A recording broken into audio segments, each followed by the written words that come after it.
You sit down to work. You open the document. You read the first sentence. And then, somehow, 45 minutes later, you are watching a documentary about the construction of the Panama Canal. You have 3 new browser tabs open. You have started writing a list of things you need to do, and the document is still showing the first sentence. You did not decide to do any of this. It just happened. What if you have ADHD? Most people think the answer is simple. ADHD is a focus problem, a discipline problem, something that children have, that smart people overcome, and that the rest of us manage with effort and organization. But the real answer, the documented, neurological, deeply counterintuitive answer, is that ADHD is not a deficit of attention at all. It is a deficit of attention regulation. And the brain that cannot sit still long enough to file its taxes can, under the right conditions, sustain total, effortless, all-consuming focus for 6 hours straight. Not because it tried harder, because something changed in the environment that activated a completely different neural system. What if you have ADHD? Attention deficit hyperactivity disorder affects approximately 5 to 8% of children and 2 to 5% of adults worldwide. That is between 366 and 600 million people, a number larger than the population of the United States and Canada combined. For most of the 20th century, it was considered primarily a childhood condition that children grew out of. The research of the last 30 years has overturned that assumption entirely. Most children with ADHD become adults with ADHD, and most adults with ADHD were never diagnosed as children. They spent decades being told they were lazy, unmotivated, careless, or not living up to their potential, while a neurological difference in how their brain regulates attention, impulse, and time was never identified. Today, we're going to walk through exactly what ADHD is at the level of the brain, the neuroscience of dopamine and the default mode network, the paradox of hyperfocus, why the same brain that cannot sustain attention on demand can become incapable of stopping when the right stimulus is present, the documented differences in brain structure and development that make ADHD not a choice, not a character flaw, and not a lack of intelligence, and the one finding that permanently reframes what ADHD actually is, and why some of the most creative, innovative, and high-performing people in history show every sign of having had it. Let's dive in. First, let's understand what attention actually is. Because ADHD cannot be understood without understanding what the brain's attention system is actually doing and what goes wrong in it. Your brain has a default mode network, a set of brain regions that activates when you are not focused on any specific external task. When you are daydreaming, when you are mind-wandering, when you are thinking about yourself, about other people, about the past, about the future. The default mode network is the brain's internal state, its resting activity. And it is not idle. It is doing some of the most important things the brain does: consolidating memory, generating creative connections, planning for the future, and processing social and emotional information. The attention system, the task-positive network, is essentially the opposite. When you focus on an external task, the task-positive network activates and the default mode network suppresses.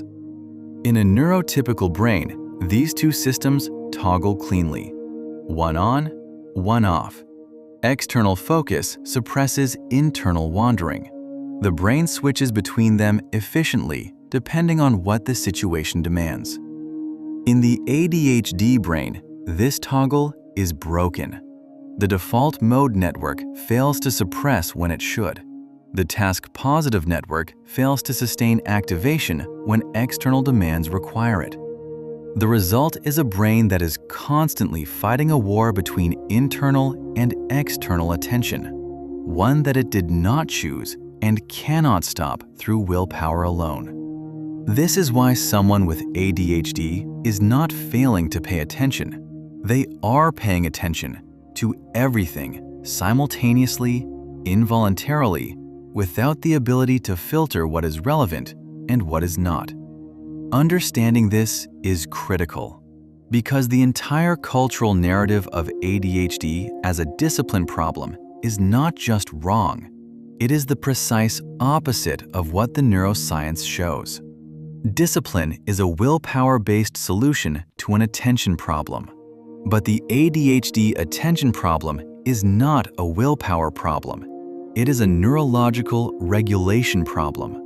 Telling someone with ADHD to try harder is the equivalent of telling someone with color blindness to look more carefully. The hardware is not configured to do what you are asking. Here's a question I want you to consider.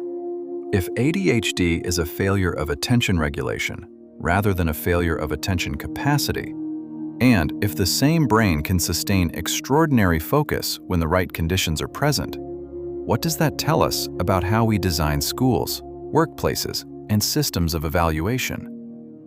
Are we measuring human capacity, or are we measuring the ability to perform under conditions that a significant percentage of the population is neurologically disadvantaged in? Let me know in the comments, because this question is increasingly being asked seriously in neuroscience, education, and organizational psychology.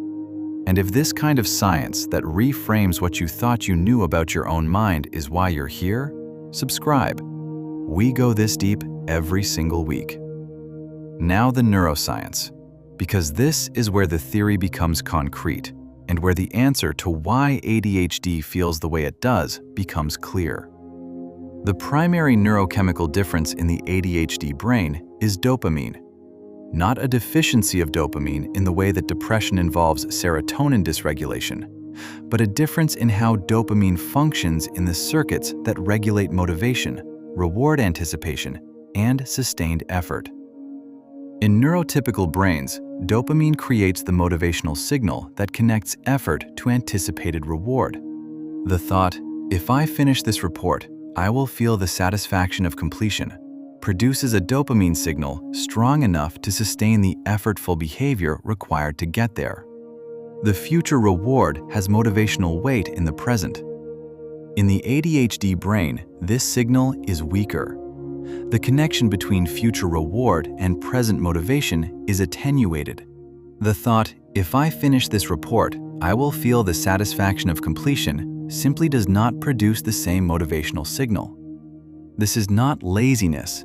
It is a difference in the neurochemical machinery that connects intention to sustained action. What does produce a dopamine signal strong enough to drive the ADHD brain? Novelty, urgency, genuine interest, challenge, and, crucially, deadline pressure. The reason someone with ADHD can complete a month's worth of work in the 12 hours before it is due is not a personality quirk. It is neurochemistry. The artificial urgency of an imminent deadline produces the dopamine spike that the anticipation of future reward failed to produce for the preceding month. The ADHD brain is not broken. It is running on a different fuel system, one that is inefficient under conditions of low urgency and routine, and extremely powerful under conditions of high interest or genuine emergency. Here's something most people don't realize. The hyper-focus state, the experience of being so deeply absorbed in something that hours pass unnoticed and external interruptions fail to penetrate, is not a contradiction of ADHD. It is its most extreme expression. When the ADHD brain finds a stimulus that produces sufficient dopamine, something genuinely novel, challenging, emotionally significant, or intrinsically interesting, the default mode network finally suppresses fully. The task-positive network finally sustains. And the result is not ordinary focus. It is total, involuntary, consuming focus that neurotypical brains rarely access at the same intensity. This is why many people with ADHD become exceptional in fields that reward deep expertise, creative thinking, and the ability to hyper-focus on problems that fascinate them. It is why ADHD is significantly overrepresented among entrepreneurs, artists, emergency physicians, and researchers in fast-moving fields. The same brain that cannot process routine paperwork can spend 16 hours solving a problem it finds genuinely compelling, not through discipline, but through the neurochemical accident of finding the right match between brain and task. And here's something almost nobody talks about. The ADHD brain is not just differently wired in the attention system, it is structurally and developmentally different. Brain imaging studies show that in children with ADHD, the cortex, particularly the prefrontal regions responsible for executive function, impulse control, and attention regulation, develops on average 2 to 3 years more slowly than in neurotypical children. This is not damage, it is delayed development. And in many cases, that development catches up, which is why some children appear to grow out of ADHD while others carry the neurological profile into adulthood. The brain was never broken, it was on a different timeline. After everything we've covered, the broken toggle between default mode and task-positive networks, the dopamine regulation difference, the paradox of hyperfocus, and the delayed cortical development, here is the question I want to leave you with. If ADHD is a neurological difference rather than a deficit, and if that difference produces both significant challenges and specific cognitive advantages under the right conditions, is disorder the right word? Are we describing a broken brain or a brain optimized for a different environment than the one we have built? Drop your answer below. I read every single one. And if this video gave language to something you or someone you love has been living with, hit the like button. It helps this science reach the people who need it most. So what have we learned? ADHD is not a deficit of attention, but a deficit of attention regulation, caused by a failure of the toggle between the default mode network and the task-positive network. The primary neurochemical difference is dopamine regulation, a weaker connection between future reward and present motivation that explains why urgency and genuine interest drive the ADHD brain in ways that routine and discipline cannot. Hyperfocus is not a contradiction, but an extreme expression of the same neurology.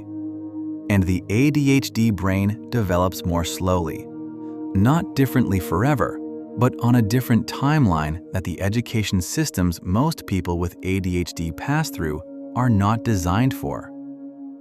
The brain you have is not the brain you chose, but understanding how it actually works is the beginning of using it on its own terms, rather than failing to use it on someone else's.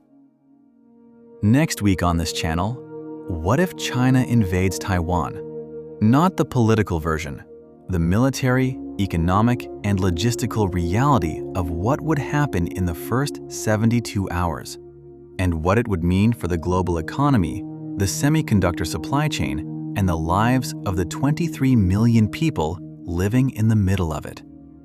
The scenario that every major government on Earth has wargamed, and the finding that surprises everyone who looks at the numbers carefully. That's next week. Subscribe so you don't miss it.